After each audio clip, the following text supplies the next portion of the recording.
Hello students, welcome to syndicate IAS.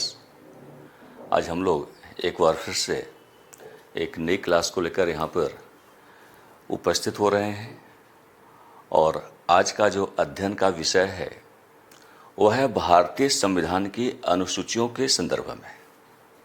बहुत ही महत्वपूर्ण विषय है। जब आप भारतीय संविधान का अध्ययन करते हैं तो भारत के संविधान में प्रावधानों का निर्धारण आमतौर पर अनुच्छेदों के माध्यम से किया गया है, अनुच्छेदों के रूप में किया गया है।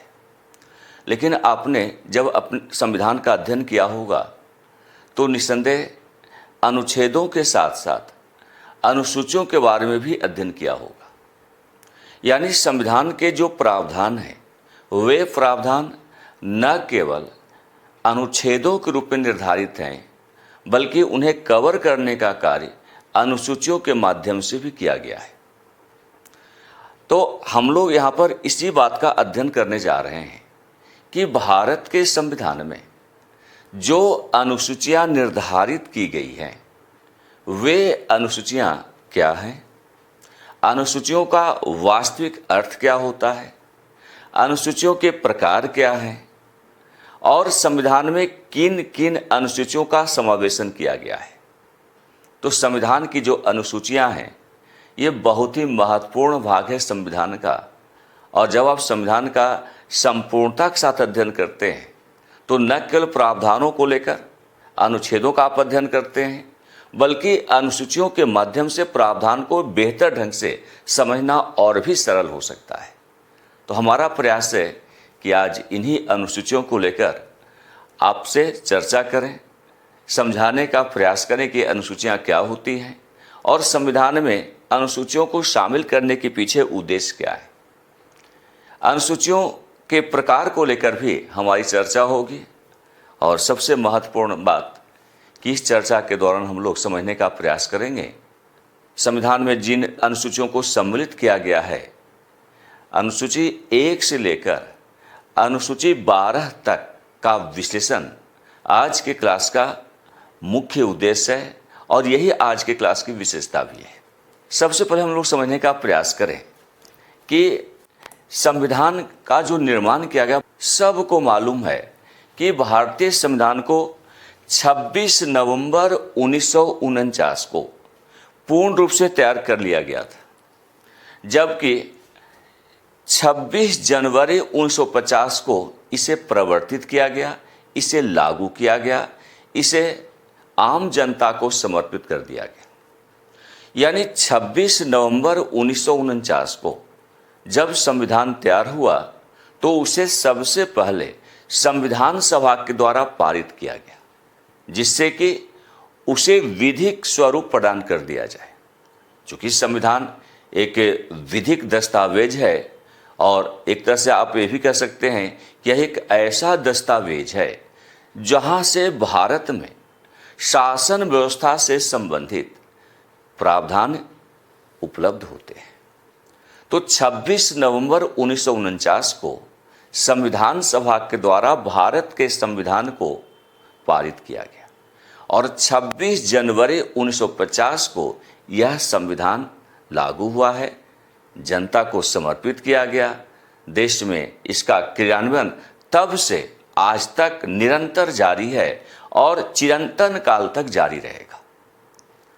इस संविधान में प्रावधानों का निर्धारण अनुच्छेदों के रूप में किया गया है और जैसा कि आप सबने अध्ययन भी किया है कि भारत के संविधान में 395 अनुच्छेदों का प्रयोग किया गया है और ये अनुच्छेद 22 भागों में बटे हुए हैं। हालांकि बाद में इसको अमेंड किया गया और कुछ सब पार्ट भी इसमें सम्मिलित किए गए विभिन्न संशोधनों के माध्यम से। जिस समय भारत का संविधान लागू हो रहा था, मैं चर्चा कर रहा हूँ 26 जनवरी 1950 की स्थिति के बारे में। जिस समय भारत का संविधान लागू किया गया, भारत के संविधान में 22 भाग और 395 अनुच्छेद सम्मिलित थे, जबकि 8 अनुसूचियों का भी प्रयोग किया गया था संविधान में। समय के साथ विभिन्न संशोधनों के माध्यम से भाग की संख्या बढ़ाई गई, अनुच्छेदों में भी कई नए उपबंध सम्मिलित किए गए, और जहां तक अनुसूचियों का प्रश्न है तो अनुसूचियों की संख्या 8 से बढ़ाकर आज की डेट में 12 अनुसूचियां भारत के संविधान में सम्मिलित हैं। तो चर्चा का जो विषय है वह वास्तव में इन्हीं अनुसूचियों को लेकर है। संविधान में ये जो अनुसूचियां शामिल की गई हैं उनकी प्रकृति और उनका जो प्रयोग है वो अलग अलग है। सभी अनुसूचियों की प्रकृति एक समान नहीं है और सभी अनुसूचियों का प्रयोग भी अलग अलग तरीके से होता है। तो कहने का आशय कि संविधान में जिन अनुसूचियों को सम्मिलित किया गया है वे प्रकृति में भिन्न हैं और उनका प्रयोग भी अलग अलग स्तर पर अलग अलग संदर्भों में संभव है। तो आइए हम समझने का प्रयास करें, सबसे पहले जानने का प्रयास करें कि अनुसूची का वास्तविक अर्थ क्या होता है, इन्हें अनुसूची क्यों कहा गया, शेड्यूल क्यों कहा गया। तो अगर अर्थ की बात करें तो अनुसूचियां क्या हैं? ये संविधान में संकलित ऐसे भाग हैं जो संविधान में निहित अनुच्छेदों की व्याख्या को स्पष्ट करते हैं।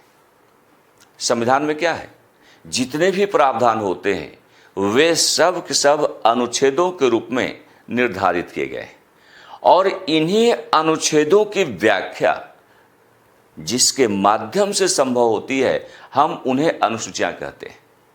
अनुसूचियां न केवल अनुच्छेदों की व्याख्या करने में सक्षम है बल्कि ये अनुसूचियां संविधान के जो प्रावधान हैं, विभिन्न अनुच्छेदों में जो प्रावधान निर्धारित किए गए हैं उनको ये कवर प्रदान करती है, उन्हें ये सुरक्षा प्रदान करती है।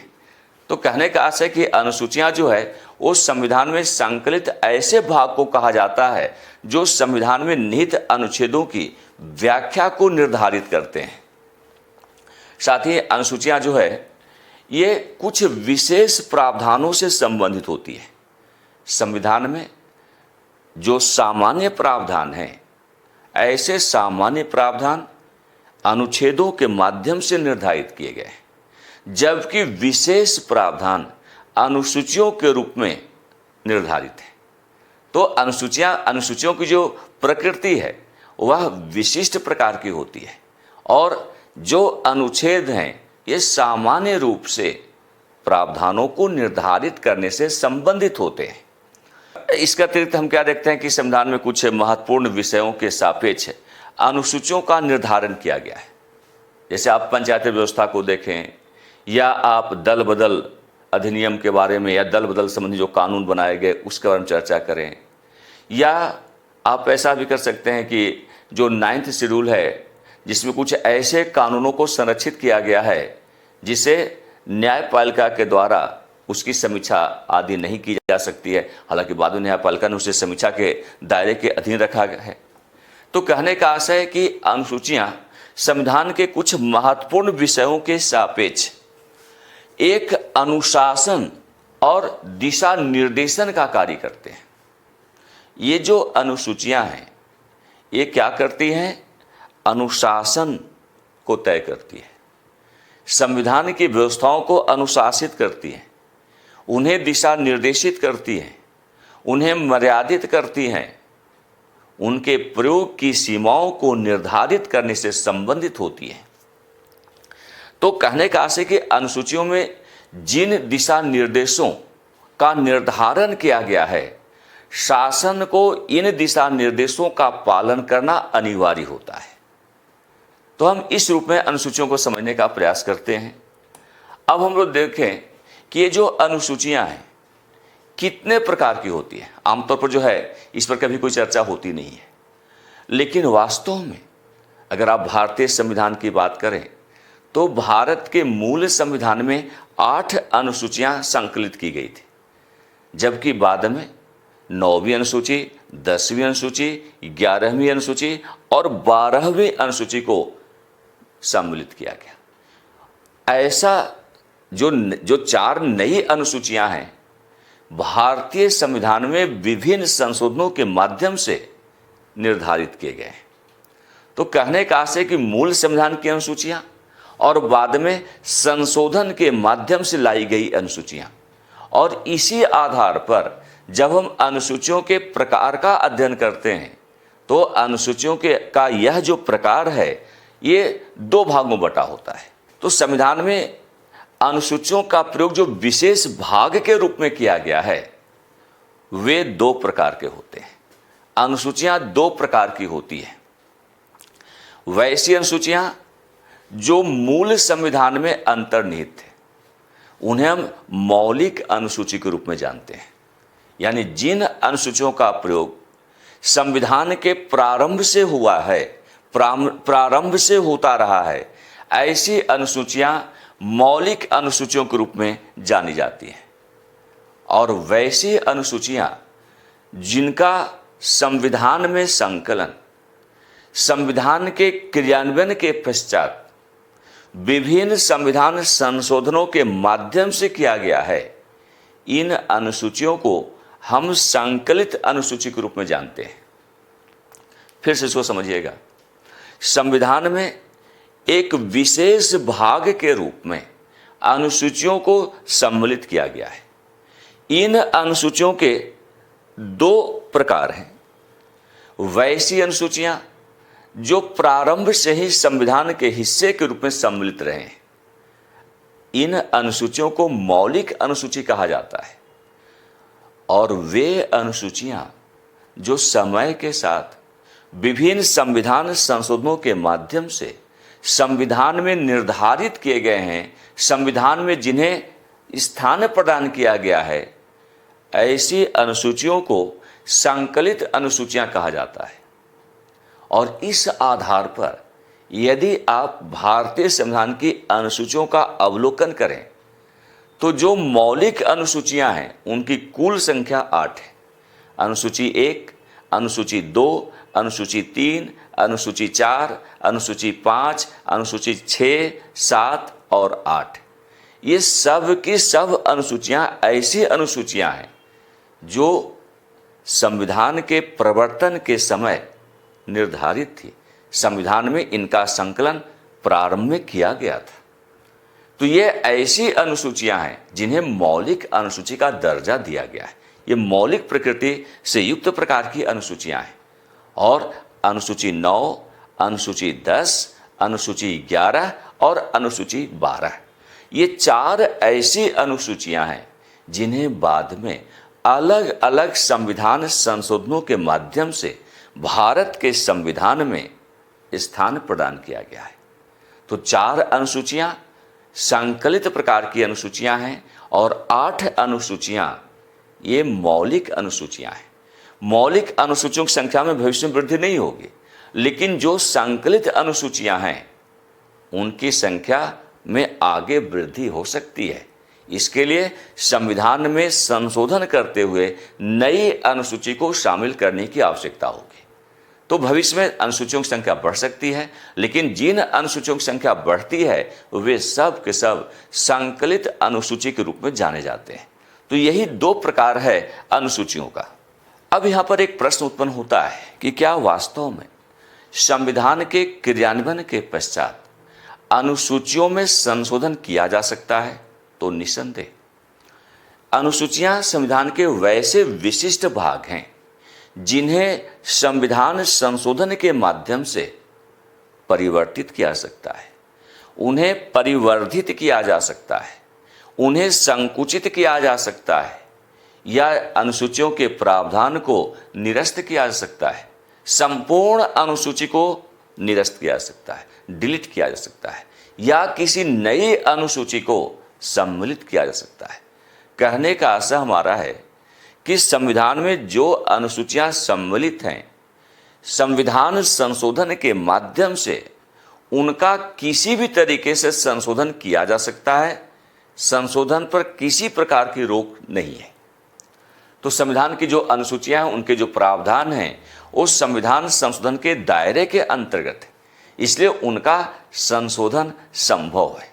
इसी प्रकार अगर आप देखें तो इन संशोधनों के द्वारा जो है नई अनुसूची को भी सम्मिलित किया जा सकता है। और अगर संशोधन की बात करें तो किस प्रकार के संशोधन के माध्यम से अनुसूचियों को संशोधित किया जा सकता है, तो ये डिपेंड करता है कि अनुसूची की प्रकृति कैसी है। अगर अनुसूची की प्रकृति सामान्य है, साधारण प्रकार के अगर अनुसूची है, तो उन्हें साधारण बहुमत के द्वारा संशोधित किया जा सकता है। और यदि अनुसूची की प्रकृति विशिष्टताओं से युक्त है, विशिष्ट प्रकृति को धारण किए हुए है, तो ऐसी अनुसूची का जो संशोधन है वो विशेष बहुमत के साथ साथ राज्य विधायिकाओं की अनुमति से इस प्रकार का संशोधन किया जा सकता है। यानी संसद में, न केवल संसद में 2/3 बहुमत की आवश्यकता होगी दोनों सदनों में, बल्कि दोनों सदनों में अलग अलग 2/3 बहुमत के साथ साथ राज्य की विधानसभाओं के द्वारा आधे या आधे से अधिक राज्यों के विधानसभाओं की अनुमति के आधार पर संविधान में किसी अनुसूची, किसी विशिष्ट अनुसूची को संशोधित किया जा सकता है। तो संशोधन की प्रक्रिया, जो संविधान संशोधन की जो प्रक्रिया अनुच्छेद 368 में निर्धारित किया गया है, तो 368 अनुच्छेद 368 का प्रयोग करते हुए जिस प्रकार संविधान के विभिन्न प्रावधानों को संशोधित करना संभव होता है, ठीक उसी प्रकार से अनुसूचियों को भी संशोधित किया जा सकता है। तो अभी आपने अनुसूचियों में संशोधन को लेकर अध्ययन किया। अब यहाँ पर थोड़ा सा हम लोग समझेंगे कि संविधान में जो अनुसूचियां संकलित की गई हैं, उनका अब तक कितनी बार संशोधन हुआ है। यानी संविधान का जो विशिष्ट भाग है, विशेष भाग अनुसूची के रूप में है, उन अनुसूचियों को अब तक कितनी बार संशोधित किया जा सका है। तो कुल मिलाकर अनुसूचियों में अब तक 4 बार संशोधन हुआ है। सबसे पहला संशोधन देखें तो 1951 में किया गया, जब संविधान में एक नई अनुसूची, जिसको कि आप 9वीं अनुसूची के रूप में जानते हैं, तो 1950 संविधान लागू हुआ और 1951 में संविधान का जब पहला संशोधन किया गया, तो उस पहले संविधान संशोधन के माध्यम से एक नई अनुसूची, 9वीं अनुसूची का संकलन किया गया संविधान के अंतर्गत। और इसी प्रकार देखें तो 1985 में एक और संशोधन किया गया संविधान का, और उस संविधान संशोधन के माध्यम से 10वीं अनुसूची को संविधान में शामिल किया गया, जिसका कि संबंध है दल बदल निरोधक कानून के रूप में रहा है, एंटी डिफेक्शन लॉ के रूप में उसे संकलन किया गया। चूंकि दल बदल की समस्या बहुत गंभीर होती जा रही थी, तो इसलिए 10वीं अनुसूची का संकलन दल बदल को रोकने के उद्देश्य से किया गया संविधान में। जबकि 11वीं और 12वीं अनुसूची को 1992 के अधिनियम के आधार पर, इसलिए 73वां और 74वां संविधान का संशोधन किया गया। 73वें संविधान संशोधन के माध्यम से संविधान में 11वीं अनुसूची को सम्मिलित किया गया, जबकि 74वें संविधान संशोधन के माध्यम से 12वीं अनुसूची को सम्मिलित किया गया। और आप सब जानते भी होंगे कि 11वीं अनुसूची का संबंध पंचायती राज की व्यवस्था से है। पंचायतों के कार्य क्षेत्र का निर्धारण संविधान के 11वीं अनुसूची के अंतर्गत किया गया है। और इसी प्रकार अगर आप देखें तो 12वीं अनुसूची का जो संबंध है वो नगर निकाय की व्यवस्था से, नगर निकाय की प्रणाली से संबंधित है। तो जो म्यूनिसिपैलिटीज हैं उनके क्या कार्य क्षेत्र होंगे, कुल 18 कार्य क्षेत्रों की चर्चा की गई है, और इसके लिए 12वीं अनुसूची का संकलन किया गया। तो कहने का हमारा आशय है कि संविधान में 11वीं अनुसूची को संकलित करते हुए पंचायतों के लिए 29 कार्यक्षेत्र निर्धारित किए गए, 29 कार्यक्षेत्र निर्धारित किए गए, जबकि अनुसूची 12 के रूप में नगर निकाय की जो प्रणाली भारत में स्थापित है उनके लिए कुल 18 कार्यक्षेत्रों का निर्धारण किया गया है। हम लोग हर एक अनुसूची के बारे में आज विस्तार से अध्ययन करेंगे, समझने का प्रयास करेंगे कि किस अनुसूची में किस प्रकार के प्रावधान निर्धारित किए गए हैं। अब इसमें देखिए कि पहला संशोधन, दूसरा संशोधन, तीसरा संशोधन, चौथा संशोधन को हमने काफ़ी डिटेल में दे दिया है। संविधान में पहला संशोधन 1951 में किया गया और उस पहले संविधान संशोधन के माध्यम से एक नई अनुसूची 9 के रूप में सम्मिलित किया गया है। इसका उद्देश्य क्या था कि इसका उद्देश्य था भूमि सुधारों और जमींदारी उन्मूलन को व्यवस्थित करना था। चूंकि भू सुधार भारत में एक बड़ी समस्या रही है, स्वतंत्रता से लेकर आज तक ये समस्या बनी हुई है, तो भूमि सुधार से संबंधित प्रावधानों को विशेष रूप से संविधान में स्थान देने के उद्देश्य से, जमींदारी प्रथा का उन्मूलन करने के उद्देश्य से 9वीं अनुसूची का संकलन किया गया पहले संविधान संशोधन अधिनियम 1951 के आधार पर। दूसरी बार अनुसूची को संविधान में स्थान देने के लिए जो संशोधन किया गया वह 1985 में किया गया संशोधन था।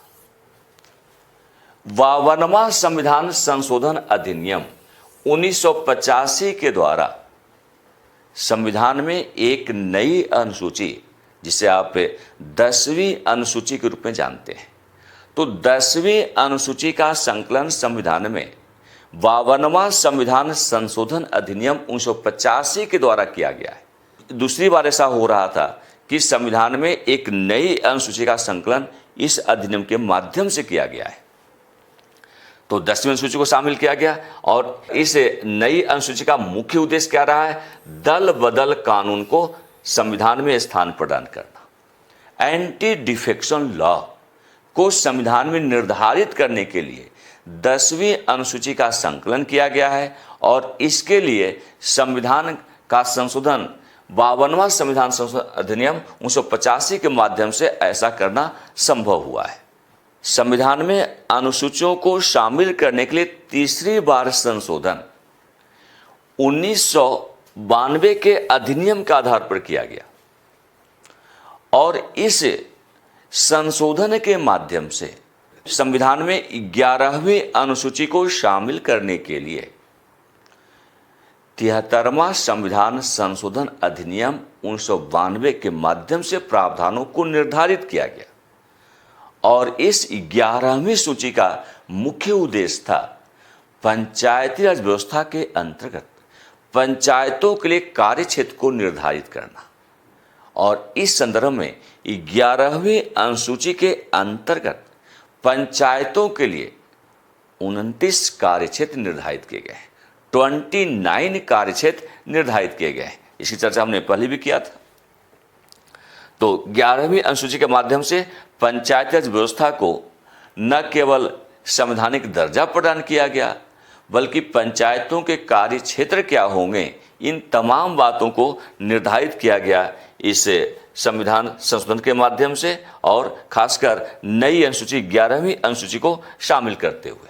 इसी प्रकार अगर आप देखें तो अनुसूचियों को शामिल करने के लिए अब चौथी बार संशोधन किया गया संविधान में, वह 1992 में ही 74वां संविधान संशोधन अधिनियम 1992 के माध्यम से किया गया। तो 74वां संविधान संशोधन अधिनियम 1992 के द्वारा संविधान में 12वीं अनुसूची का संकलन किया गया है और 12वीं अनुसूची का सीधा संबंध नगर पालिकाओं के कार्य क्षेत्र को निर्धारित करने से रहा है। तो कहने का आशय कि ये जो 12वीं अनुसूची है इसका संकलन 74वां संविधान संशोधन के माध्यम से किया गया और इस अनुसूची में नगर पालिकाओं के लिए 18 कार्य क्षेत्र निर्धारित किए गए हैं।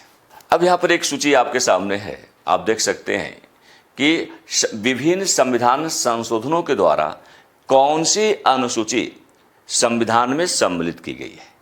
तो जब पहला संविधान संशोधन 1951 में किया गया, यह 9वीं अनुसूची को स्थान प्रदान किया गया है पहले संविधान संशोधन के माध्यम से। तो पहला संविधान संशोधन अधिनियम 1951 में किया गया और संविधान में 9वीं अनुसूची को सम्मिलित किया गया। दूसरी बार 52वां संविधान संशोधन अधिनियम 1985 का प्रयोग किया गया और इस संशोधन के माध्यम से 10वीं अनुसूची को संविधान में सम्मिलित किया गया है। इसी प्रकार जब तीसरी बार हम देखें कि संशोधन किया जा रहा है संविधान का, जिसके माध्यम से एक नई अनुसूची को संविधान में स्थान देने का प्रयास किया गया, और वह है 1992 का 73वां संविधान संशोधन अधिनियम, जिसके द्वारा 11वीं अनुसूची को संविधान में सम्मिलित किया गया है।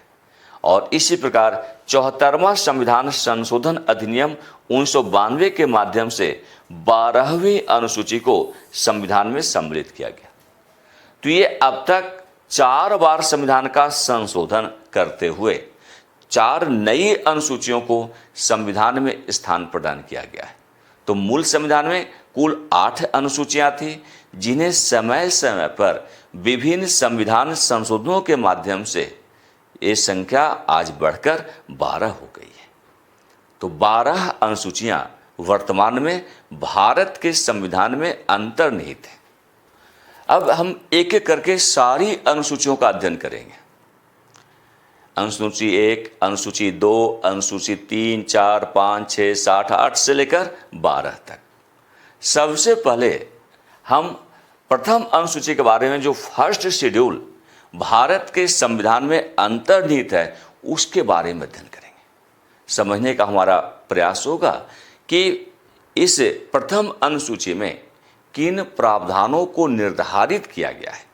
तो देखिए, जो प्रथम अनुसूची है, इस अनुसूची के माध्यम से भारत का संघ और उसके जो राज्य क्षेत्र के अंतर्गत विभिन्न राज्य हैं, उनका नामकरण किया गया है। वैसे देखें तो भारत का नामकरण तो अनुच्छेद 1 में कर दिया गया, जहां पर स्पष्ट किया गया कि Bharat, India that is Bharat, यानी जो इंडिया वह भारत है। तो भारत का नामकरण संविधान के अनुच्छेद 1 के अंतर्गत किया गया। लेकिन भारत के राज्य क्षेत्र के अंतर्गत जो राज्य निर्धारित हैं, उन राज्यों के नाम आदि का जो निर्धारण है, वो प्रथम अनुसूची का विषय है। तो संविधान के पहले अनुसूची में राज्य क्षेत्र का निर्धारण किया गया, राज्य क्षेत्र का उल्लेख किया गया है, और इसके साथ ही राज्य क्षेत्र के उल्लेख करने के साथ साथ जो संघ राज्य क्षेत्र हैं, उनका नाम आदि का निर्धारण, उनकी सीमाओं आदि का निर्धारण किया गया है। तो प्रथम अनुसूची में राज्यों के नाम, राज्यों का क्षेत्र, उनका विस्तार, उनकी सीमाओं का निर्धारण, संघ राज्य क्षेत्र जिसको आप यूनियन टेरिटरीज कहते हैं, तो यूनियन टेरिटरीज का भी यहाँ पर निर्धारण किया गया है इस पहली अनुसूची के अंतर्गत। और इस आधार पर अगर आप देखें तो आज की डेट में पहली अनुसूची के अंतर्गत भारत के वर्तमान 28 राज्यों का उल्लेख मिलता है और 8 संघ शासित क्षेत्र इसी प्रथम अनुसूची के विषय के रूप में सम्मिलित है। यदि हम द्वितीय अनुसूची की बात करें तो इस दूसरी अनुसूची में संघ सरकार के अंतर्गत जो उच्च पदों पर नियुक्तियां की जाती है, उन नियुक्तियों के सापेक्ष जो वेतन भत्ते और पेंशन आदि निर्धारित होते हैं, उनका संकलन द्वितीय अनुसूची के अंतर्गत किया गया है। तो भारत सरकार के अंतर्गत जितने उच्च पदों पर पदस्थापित अधिकारी हैं, उनके वेतन भत्ते और पेंशन से संबंधित प्रावधानों का निर्धारण इस दूसरी अनुसूची का मुख्य विषय है।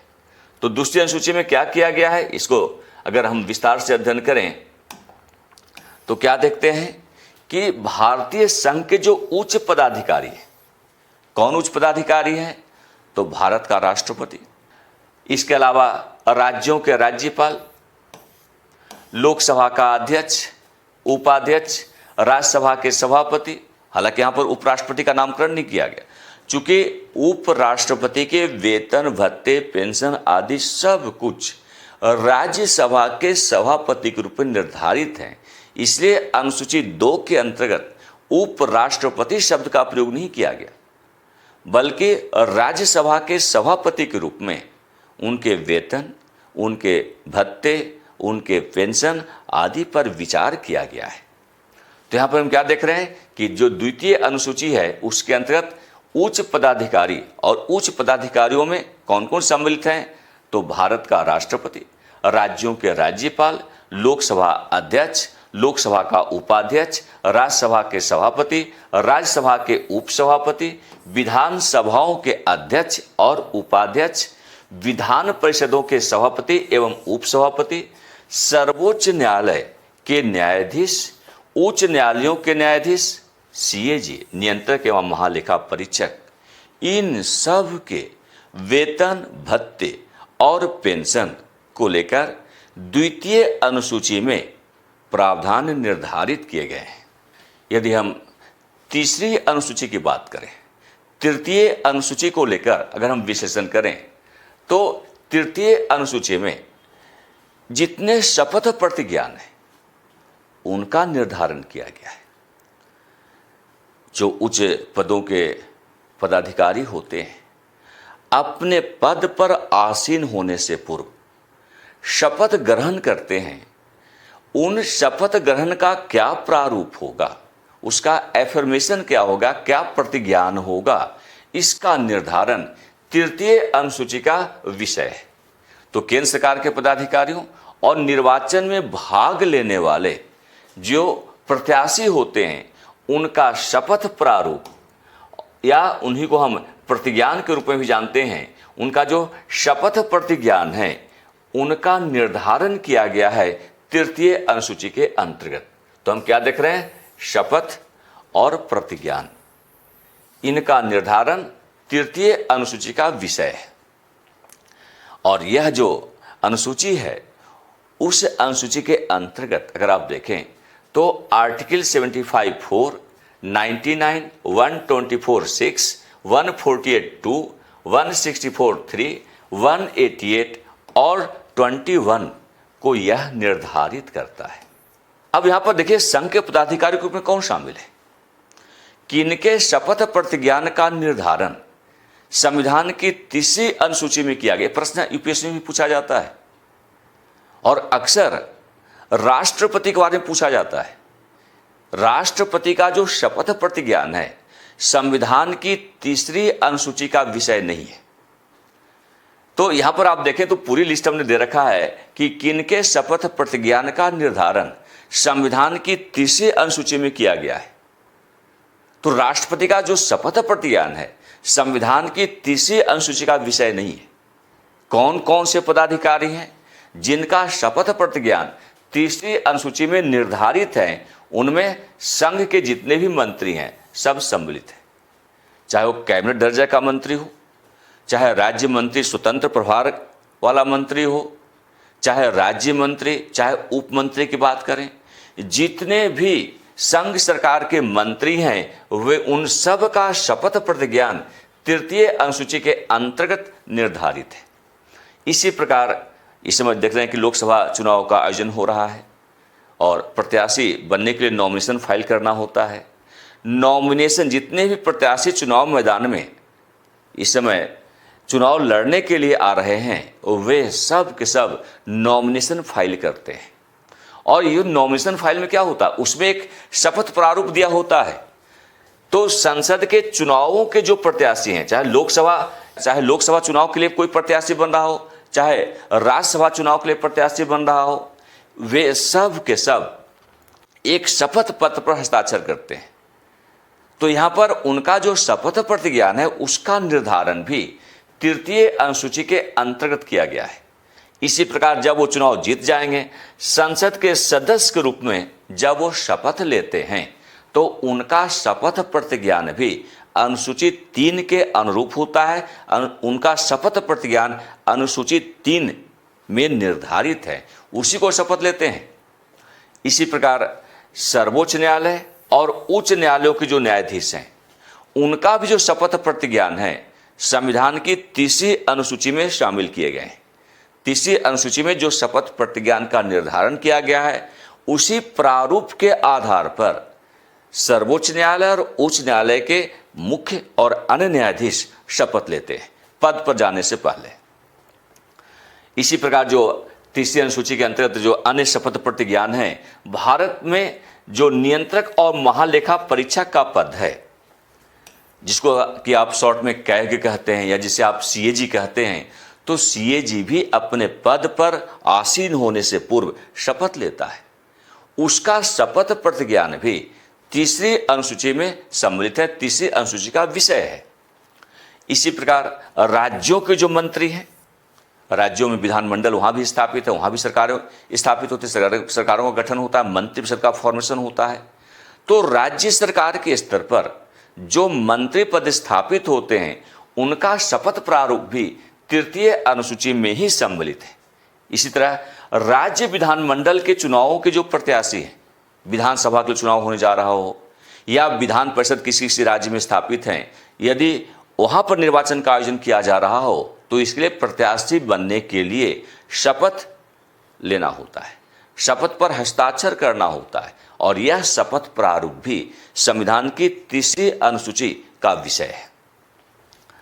तो यहां पर देख रहे हैं कि जो तृतीय अनुसूची है ये शपथ प्रतिज्ञानों को निर्धारित करता है। शपथ प्रारूप क्या है जिसके आधार पर संवैधानिक पदों के प्रमुख अपना पदभार ग्रहण करने से पूर्व शपथ लेते हैं।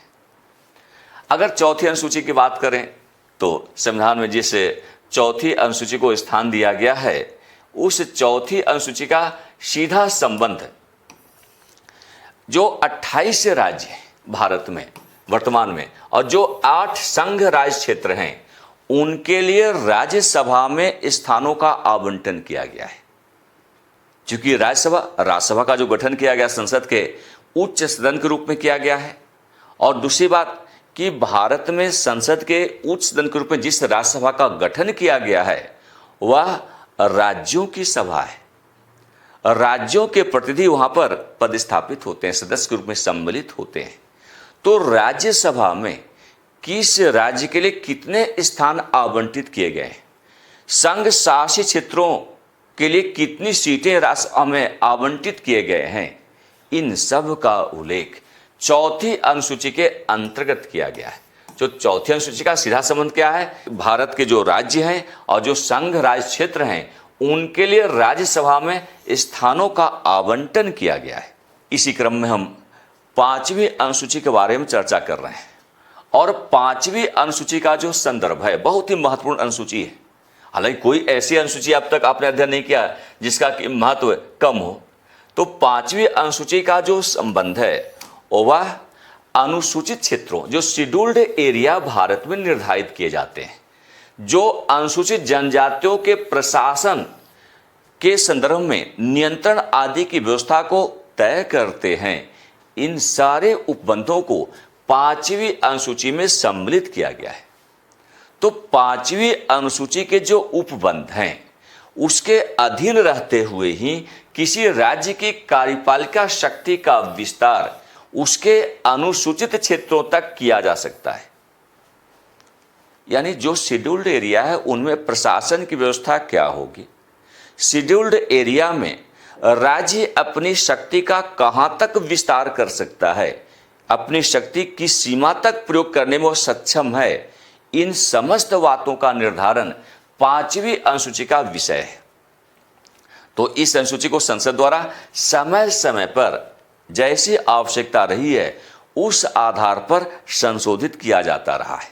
तो यह संशोधन यहाँ पर पांचवी अनुसूची में देखें तो कई बार हुआ है, और अगर आप देखें तो पांचवी अनुसूची के जो प्रावधान हैं वो कहाँ पर लागू हैं, तो विशेष रूप से असम, मेघालय, त्रिपुरा और मिजोरम, ये 4 ऐसे राज्य हैं जहां पर पांचवी अनुसूची के प्रावधान लागू हैं। लेकिन इसका मतलब यह नहीं कि केवल यही 5 राज्यों में इन्हीं 4 राज्यों में पांचवी अनुसूची से संबंधित विषय क्रियान्वित हो रहे हैं, बल्कि इसके अतिरिक्त किसी भी राज्य में अनुसूचित क्षेत्रों और अनुसूचित जनजातियों के प्रशासन और उसके नियंत्रण से संबंधित प्रावधानों को पांचवी अनुसूची के सापेक्ष लागू किया जा सकता है। तो ऐसी गलतफहमी बिल्कुल नहीं होनी चाहिए कि पांचवी अनुसूची केवल 4 राज्यों असम, मिजोरम, त्रिपुरा और मेघालय में ही लागू हैं, बल्कि पांचवी अनुसूची वर्तमान में देखें तो 10 राज्यों में क्रियान्वित हो रही है। और ये 10 राज्य कौन कौन है, तो यहाँ पर देखिए हमने एक लिस्ट दे दी है। आंध्र प्रदेश में इसका क्रियान्वयन हो रहा है। पांचवी अनुसूची क्षेत्र वाले जो राज्य हैं उनमें कुल संख्या देखें तो इनकी संख्या इस समय 10 है। 10 राज्यों में 5वीं अनुसूची से संबंधित प्रावधान क्रियान्वित हो रहे हैं, उनके प्रावधान प्रवर्तित किए गए हैं। और ये 10 राज्य कौन कौन हैं? तो आंध्र प्रदेश, छत्तीसगढ़, गुजरात, हिमाचल प्रदेश, झारखंड, मध्य प्रदेश, महाराष्ट्र, ओडिशा, राजस्थान और तेलंगाना। ये 10 ऐसे राज्य हैं जो 5वीं अनुसूची के दायरे में है। इसी प्रकार अगर हम 6ठी अनुसूची की बात करें, और एक और इन्फॉर्मेशन आप लोगों को मैं दे दूं, विशेषकर 5वीं अनुसूची, 6वीं अनुसूची, 7वीं अनुसूची, 8वीं, 9वीं, 10वीं, 11वीं अनुसूची और 12वीं अनुसूची, इनके बारे में विस्तार से हम पृथक क्लास में आपको समझाने का प्रयास करेंगे। इसके लिए एक एक दिन जो है, एक एक क्लास में हम एक एक अनुसूची को पूर्णता के साथ समझाने का प्रयास करेंगे। तो 5वीं अनुसूची को विस्तार से आपको अलग से अध्ययन करवाएंगे। इसी प्रकार जो 6वीं अनुसूची है, 7वीं, 8वीं, ये सब 12 तक सभी अनुसूचियों के बारे में हम अलग अलग चर्चा को विस्तार से आगे करेंगे। तो ये तो आज तो अध्ययन पूरी तरह से अनुसूचियों को समझने को लेकर है, इसलिए सारी अनुसूचियों को हम संक्षेप में आप तक प्रस्तुत कर रहे हैं, लेकिन भविष्य में प्रत्येक अनुसूची पर अलग अलग विस्तार से डिस्कशन किया जाएगा। तो आज जो अध्ययन कर रहे हैं, इसके माध्यम से आपके अंदर एक धारणा बनेगी कि ये अनुसूचियां क्या हैं और किस अनुसूची में किन विषयों को शामिल किया गया है। तो पहले इससे आपको अवगत होना है। जब इसके बारे में जानकारी हो जाएगी तब हम विस्तार से अध्ययन करेंगे कि 5वीं अनुसूची का क्या पर्याय है, उसका विस्तार क्या है, उसके प्रावधान क्या है, उसके मेन कंटेंट क्या है। इसी प्रकार 6वीं, 7वीं अनुसूची के बारे में चर्चा करेंगे। अगर हम इस क्रम में 6ठी अनुसूची की बात करें तो 6ठी अनुसूची जो है, ये जैसा कि हमने कहा कि 5वीं अनुसूची जहां पर जिन राज्यों में मुख्य रूप से क्रियान्वित किया गया उनकी संख्या 4 थी। कौन कौन? तो असम, मेघालय, त्रिपुरा और आपका, हाँ, तो 6ठी अनुसूची के बारे में हम यहाँ पर चर्चा कर रहे हैं। देखिए, 6ठी अनुसूची का प्रयोग उन राज्यों में विशेषकर किया गया जहां पर 5वीं अनुसूची पहले से प्रचलन में रहे हैं, और ये मुख्य रूप से 4 राज्य हैं, जिसमें असम, मेघालय, त्रिपुरा और आपका मिजोरम है। तो इन राज्यों के जनजातीय क्षेत्रों के प्रशासन के बारे में उपबंधों को शामिल किया गया 6ठी अनुसूची के अंतर्गत। इस अनुसूची संविधान में जो 6ठी अनुसूची लाई गई वह वास्तव में बारदोलाई समिति की रिपोर्ट पर आधारित है। 6ठी अनुसूची का भारत के संविधान में बारदलोई समिति की सिफारिशों के आधार पर सम्मिलित किया गया है। और इस अनुसूची के तहत जो जनजातीय क्षेत्र हैं उनमें स्वायत्त जिले का प्रावधान किया गया है। ऑटोनोमस डिस्ट्रिक्ट का गठन जनजातीय क्षेत्र वाले जिलों में किया जाएगा, ऐसा प्रावधान किया गया है 6वीं अनुसूची के अंतर्गत। तो जो ये स्वायत्त जिले हैं, इन स्वायत्त जिलों के पास विधायी, न्यायिक और प्रशासनिक स्वायत्तता उपलब्ध होती है। प्रशासन के लिए चाहिए, शासन के लिए चाहिए विधायी स्वायत्तता, इसके अतिरिक्त न्यायिक स्वायत्तता और प्रशासनिक स्वायत्तता। ये तीनों प्रकार की स्वायत्तता जो स्वायत्त जिले हैं वहां पर उपलब्ध होते हैं। यानी एक तरह से देखा जाए तो जनजातीय बहुल क्षेत्र में यदि 6वीं अनुसूची के प्रावधान लागू हो रहे हैं तो ऐसे जिलों में, ऐसे स्वायत्त जिलों में विधायी, न्यायिक और प्रशासनिक स्वायत्तता उपलब्ध होगी। यानी विधान का निर्माण करने का अधिकार भी जिले के पास होगा, न्याय की व्यवस्था का संचालन का अधिकार भी जिले के पास होगा, ऑटोनोमस होंगे वो। तो वहां का प्रशासन की व्यवस्था भी जिला प्रशासन के अंतर्गत हो जाएगा। तो कुल मिलाकर जनजातीय क्षेत्रों में विशिष्ट प्रणाली को निर्धारित करने के उद्देश्य से और विशेषकर जनजातीय बहुल वाले जिलों को स्वायत्त जिले के रूप में गठित करने के उद्देश्य से संविधान में 6वीं अनुसूची को शामिल किया गया है। और इसके लिए बारदलोई समिति की सिफारिश को ध्यान रखना होगा। बारदलोई समिति की सिफारिश के आधार पर ही 6ठी अनुसूची का समावेशन भारत के संविधान में किया गया है। यदि हम 7वीं अनुसूची की बात करें, 7वीं अनुसूची का संबंध शक्तियों के पृथक्करण को लेकर है, और शक्तियों का ऐसा पृथक्करण केंद्र और राज्यों के बीच में किया गया है। इसके लिए 3 प्रकार की सूचियां निर्धारित की गई है। तो 7वीं अनुसूची में शक्ति पृथक्करण के उद्देश्य से केंद्र और राज्यों के बीच शक्तियों का विभाजन करने के उद्देश्य से, विषयों का आवंटन करने के उद्देश्य से 3 प्रकार की सूचियों को निर्धारित किया गया है। कौन कौन सूची है? तो इसके लिए संघ सूची का निर्धारण किया गया है।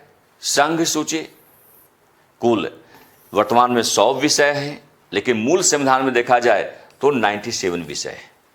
संघ सूची में जिन विषयों को शामिल किया गया है वे ऐसे विषय हैं जो राष्ट्रीय महत्व से जुड़े हुए हैं। राष्ट्रीय महत्व से संबंधित विषयों को ही संघ सूची में स्थान दिया गया है। मूल संविधान में संघ सूची के अंतर्गत कुल 97 विषय रखे गए थे, 97 विषय संकलित थे। लेकिन आज की डेट में अगर आप देखें तो संघ सूची के अंतर्गत विषयों की संख्या बढ़कर 100 हो गई है। 100 विषय संघ सूची में शामिल है। इसी प्रकार अगर आप राज्य सूची की बात करें तो वर्तमान में राज्य सूची के अंतर्गत 61 विषय सम्मिलित हैं, लेकिन मूल संविधान में इनकी संख्या 66 थी।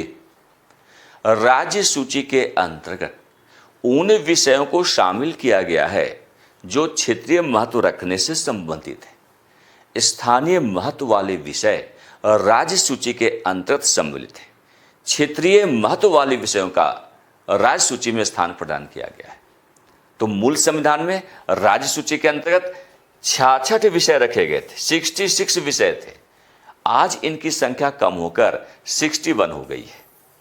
तो 61 ऐसे विषय हैं जो क्षेत्रीय महत्व से जुड़े हुए हैं और जिन्हें राज्य सूची के अंतर्गत निर्धारित किया गया है। इसी प्रकार समवर्ती सूची का भी निर्धारण किया गया है भारत के संविधान में 7वीं अनुसूची के अंतर्गत। और ये जो समवर्ती सूची है, ऐसे विषय जो केंद्र और राज्य दोनों के लिए महत्व रखते हैं, दोनों के लिए इनका इंपॉर्टेंस है, तो ऐसे विषयों को समवर्ती सूची में स्थान प्रदान किया गया है।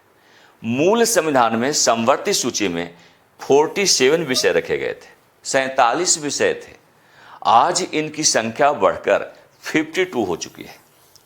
52 ऐसे विषय हैं जो केंद्र के साथ साथ राज्यों के लिए भी महत्वपूर्ण है। ऐसे विषयों को न केवल राज्य बल्कि संघ को भी इन विषयों पर शासन करने, विधि का निर्माण करने का अधिकार, समान अधिकार प्राप्त है। तो ऐसे विषय समवर्ती सूची के अंतर्गत सम्मिलित है। यदि हम 8वीं अनुसूची की बात करें तो 8वीं अनुसूची का संबंध भाषाओं से है।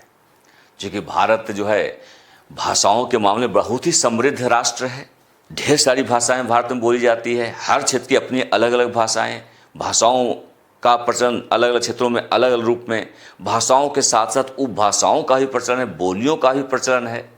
तो भारत के संविधान में 8वीं अनुसूची का संकलन इसी उद्देश्य के सापेक्ष किया गया, जिससे कि मान्यता प्राप्त भाषाओं को अनुसूची में स्थान दिया जाए, उन्हें विशेषीकृत प्रावधानों से निर्धारित कर दिया जाए।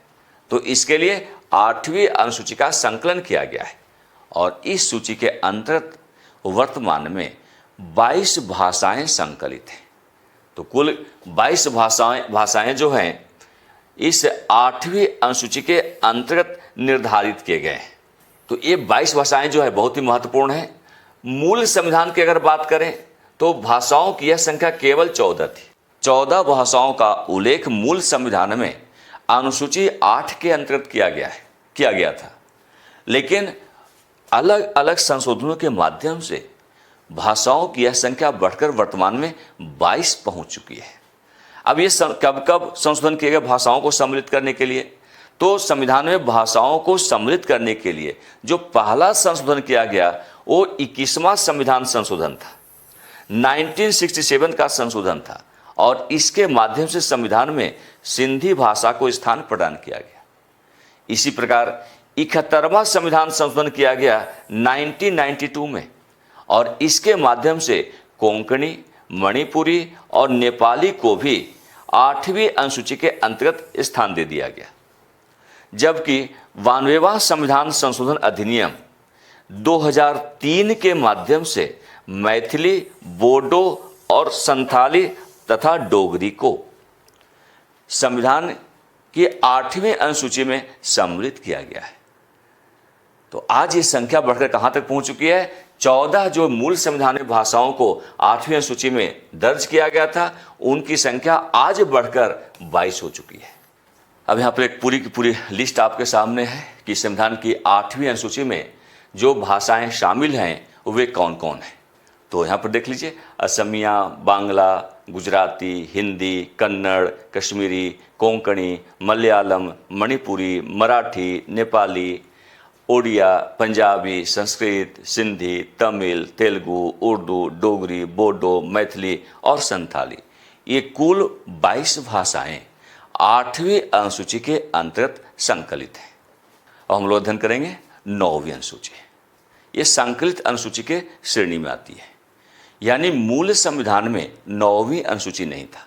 9वीं, 10वीं, 11वीं और 12वीं, ये 4 ऐसी अनुसूचियां हैं जिन्हें संविधान में विभिन्न संविधान संशोधनों के माध्यम से सम्मिलित किया गया है।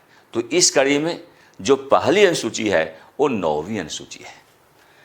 9वीं अनुसूची बहुत ही महत्वपूर्ण और बहुत ही चर्चा का विषय रही है यह अनुसूची, और खासकर 9वीं अनुसूची को लेकर विधानमंडल और न्यायपालिका के बीच एक द्वंद्व बना रहता है। क्योंकि 9वीं अनुसूची में जिन विषयों को सम्मिलित किया गया है, विधानमंडल का मानना है कि ये ऐसे विषय हैं जिन्हें न्यायिक समीक्षा के दायरे में नहीं रखा जा सकता है, जबकि न्यायपालिका की टिप्पणी रही है कि 9वीं अनुसूची में विषय जो संकलित किए गए हैं वे भी न्यायिक समीक्षा के दायरे में आ सकती है। तो हम लोग थोड़ा समझें कि 9वीं अनुसूची क्या है और 9वीं अनुसूची में किन विषयों को शामिल किया गया है, किन कानूनों को शामिल किया गया है। सबसे पहले देखें कि 9वीं अनुसूची का संकलन कब किया गया। तो 9वीं अनुसूची का संकलन संविधान के पहले ही संशोधन के द्वारा किया गया है। संविधान का पहला संशोधन 1951 में किया गया। प्रथम संविधान संशोधन अधिनियम 1951 के द्वारा संविधान में 9वीं अनुसूची को स्थान दिया गया है, और उस समय 9वीं अनुसूची में कुल 13 कानून सम्मिलित थे। लेकिन बाद में समय समय पर संविधान का संशोधन करते हुए, 9वीं अनुसूची का संशोधन करते हुए वर्तमान में अगर देखें तो कानूनों की जो संख्या है वो 284 तक पहुंच चुकी है। तो अलग अलग संविधान संशोधनों के माध्यम से कई नए नए कानून 9वीं अनुसूची में स्थान प्राप्त करते रहे हैं, और इस प्रकार वर्तमान में यह संख्या 284 तक पहुंच चुकी है, जो कि बहुत बड़ी संख्या है। दसवें इसके पीछे कारण क्या है? तो सरकारें क्या करती हैं, कुछ ऐसे कानून बनाती हैं जिसको लेकर न्यायालय का मानना होता है कि शायद इस प्रकार के कानून न्यायिक समीक्षा के माध्यम से क्रियान्वित होने चाहिए, लेकिन सरकार इन्हें कवर प्रदान करने के लिए 9वीं अनुसूची में इस उद्देश्य के सापेक्ष सम्मिलित कर देती है जिससे कि न्यायपालिका का हस्तक्षेप नहीं होने पाए। कारण क्या है कि 9वीं अनुसूची का निर्धारण करने के पीछे एक उद्देश्य काम कर रहा था।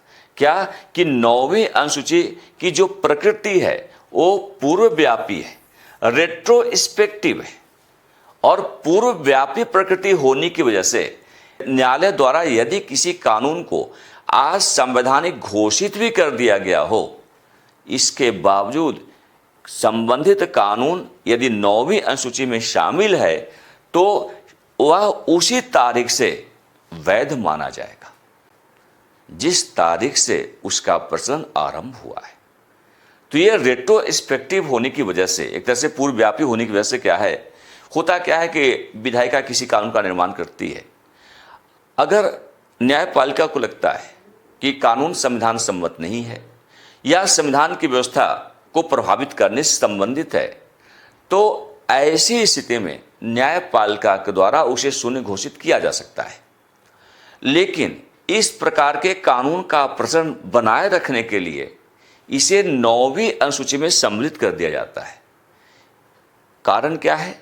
9वीं अनुसूची की प्रकृति को रेट्रोस्पेक्टिव बनाया गया है, पूर्व व्यापी बनाया गया है, जिसका सीधा सा आशय है कि 9वीं अनुसूची में जो कानून शामिल कर दिए जाएंगे, यानी जो प्रावधान 9वीं अनुसूची का विषय होगा, उन पर न्यायपालिकीय रोक नहीं लग सकती, उनका क्रियान्वयन संवैधानिक रूप से वैध माना जाएगा। तो इसी वजह से 9वीं अनुसूची के में ऐसे कानूनों को रखा जाता है। और 9वीं अनुसूची को अगर आप देखें तो बड़ा ही विवादित रहा है। ये जो है 9वीं अनुसूची के जो कानून हैं, संविधान के अनुच्छेद 31B के तहत संरक्षण इन्हें प्रदान कर दिया गया है। तो 9वीं अनुसूची के जो कानून हैं, 9वीं सूची में जो भी सम्मिलित कानून हैं, उन्हें संविधान के अनुच्छेद 31B के तहत संरक्षण प्रदान किया गया है। कहने का आशय है कि 9वीं अनुसूची में जिन कानूनों को शामिल कर लिया जाता है, चाहे वो केंद्रीय कानून चाहे राज्य का कानून हो, उन कानूनों को न्यायालय में चुनौती नहीं दी जा सकती है। तो ये जो इसमें देखें तो कितनी संख्या बढ़ गई है, 284 ऐसे कानून हैं जो 9वीं अनुसूची में दर्ज है। इसके पीछे रीजन क्या है, ये संख्या इतनी बड़ी क्यों है? तो इसीलिए कि इन्हें कवर प्रदान किया गया है। न्यायपालिका में इसको लेकर कोई मामला दर्ज नहीं किया जा सकता है। ये 284 ऐसे कानून हैं जिन्हें न्यायिक समीक्षा से संरक्षण प्राप्त है। लेकिन क्या वास्तव में इन कानूनों की न्यायिक समीक्षा नहीं की जा सकती है? तो इसको लेकर सर्वोच्च न्यायालय ने बहुत ही स्पष्ट रूप से व्याख्या को निर्धारित किया है। सर्वोच्च न्यायालय का कहना है कि भले ही विधायिका ने 9वीं अनुसूची का निर्धारण करते हुए उसके प्रावधान को न्यायिक समीक्षा के दायरे से परे बना दिया है, लेकिन बावजूद इसके उनकी न्यायिक समीक्षा की जा सकती है। इस तरह एक बहुत ही महत्वपूर्ण मामला 1981 का है। 1981 में वामन राव के केस में सर्वोच्च न्यायालय ने स्पष्ट कर दिया कि केशवानंद भारती के मामले में जो निर्णय दिए गए हैं, उसके बाद यह अभी निर्धारित हो गया है कि 9वीं अनुसूची में शामिल किसी भी कानून की न्यायिक समीक्षा की जा सकती है। जैसे में 1981 के पहले और 1981 के बाद आप देखें, 1973 में केशवानंद भारती का मामला आया था, जिस पर सर्वोच्च न्यायालय ने बुनियादी संरचना के सिद्धांत का निर्धारण किया था पहली बार।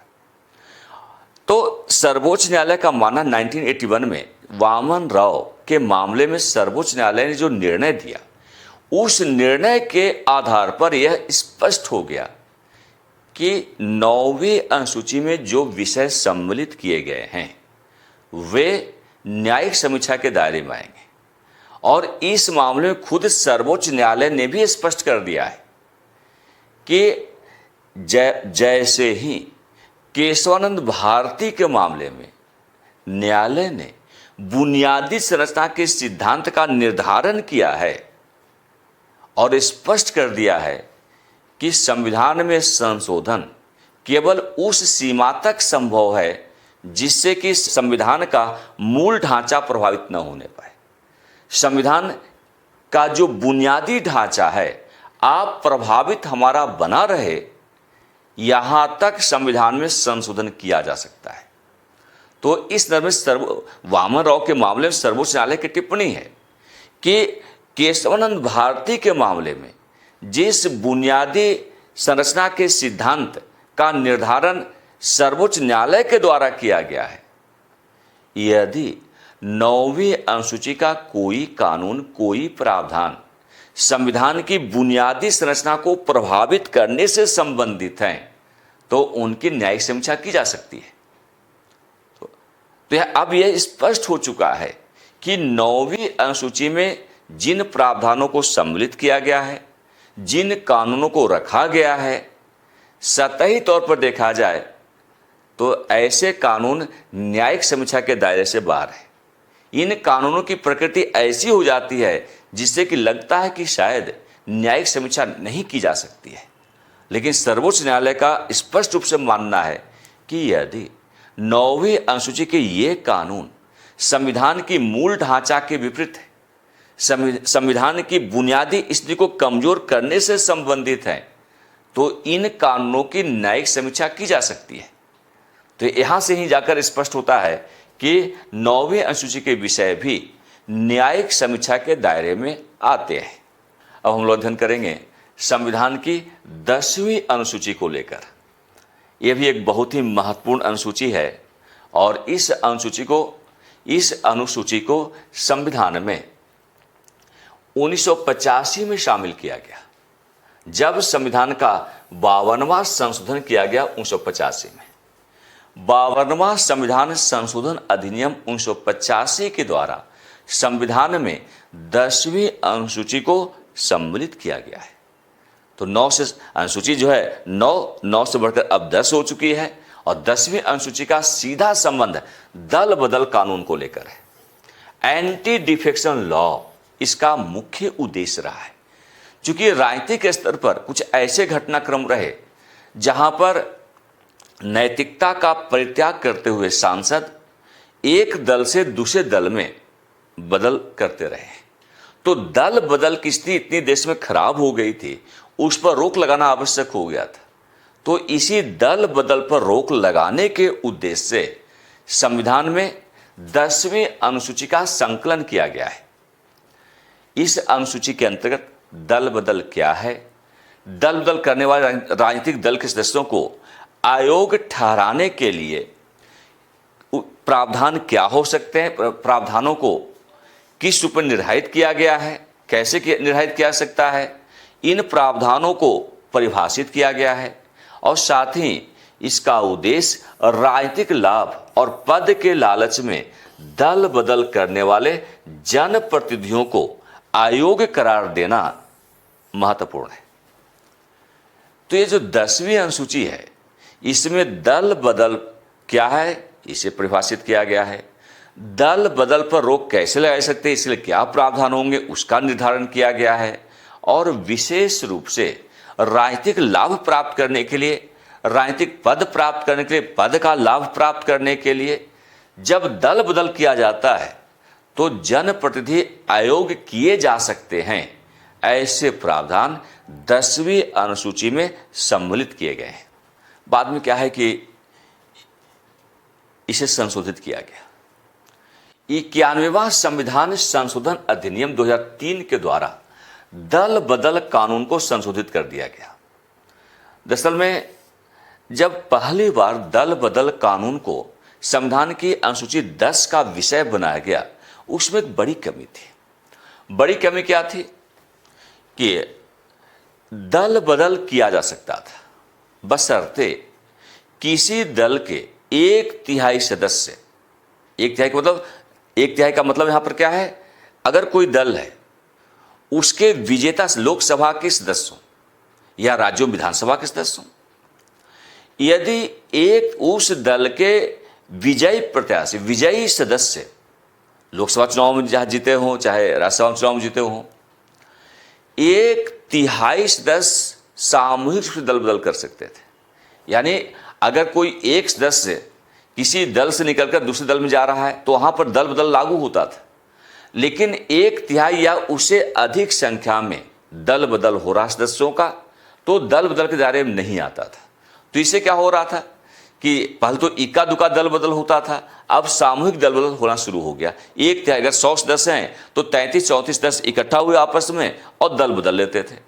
इसी पर रोक लगाने के लिए 91वां संविधान संशोधन 2003 को लाया गया। इस समय वाजपेयी जी प्रधानमंत्री थे, उनके कार्यकाल के दौरान 91वां संविधान संशोधन किया गया और दल बदल कानून को बहुत ही सख्त बना दिया गया। पहले क्या था कि सामूहिक दल बदल को दल बदल की श्रेणी में नहीं रखा गया था, लेकिन जब संविधान का 91वां संशोधन किया गया तो अब व्यक्तिगत के साथ साथ सामूहिक दल बदल को भी अयोग्यता की श्रेणी में लाकर रखा गया, उसे भी असंवैधानिक घोषित कर दिया गया और यह तय कर दिया, यह निर्धारित किया गया कि दल बदल 2/3 या उससे अधिक सदस्यों के साथ हो रहा है तब तो वो संविधान, तब तो वह अयोग्य नहीं होगा। लेकिन 2/3 से कम सदस्य अगर दल बदल कर रहे हैं तो यह अयोग्यता का मापदंड होगा। यह यदि ऐसा किया जाता है तो यह असंवैधानिक होगा। तो बहुत ही सख्त कानून आ गया। यही 91वां संविधान संशोधन द्वारा 10वीं अनुसूची धारा 3 को समाप्त कर दिया गया। तो धारा 3 में क्या था कि 1/3 सदस्य दल बदल यदि करते हैं तो वे अयोग्य नहीं होंगे, ऐसा किया जाना असंवैधानिक नहीं होगा। लेकिन 91वां संविधान संशोधन के माध्यम से इसी संविधान की अनुसूची 10 की जो धारा 3 है उसे डिलीट कर दिया गया। तो अब 1/3 सदस्य अगर दल बदल करते भी हैं तो अयोग्यता का वह कारण बनेगा। सभी सदस्य अयोग्य करार किए जाएंगे, करार दे दिए जाएंगे यदि वे दल बदल किए हों तब, या कर रहे हों तब, या कर चुके हों तब। अब हम लोग 11वीं अनुसूची के बारे में अध्ययन करेंगे। 11वीं और 12वीं अनुसूची दोनों का विषय वास्तव में जो स्थानीय शासन की इकाइयां हैं, पंचायती राज और नगर निकाय की प्रणाली, उससे जुड़े हुए हैं।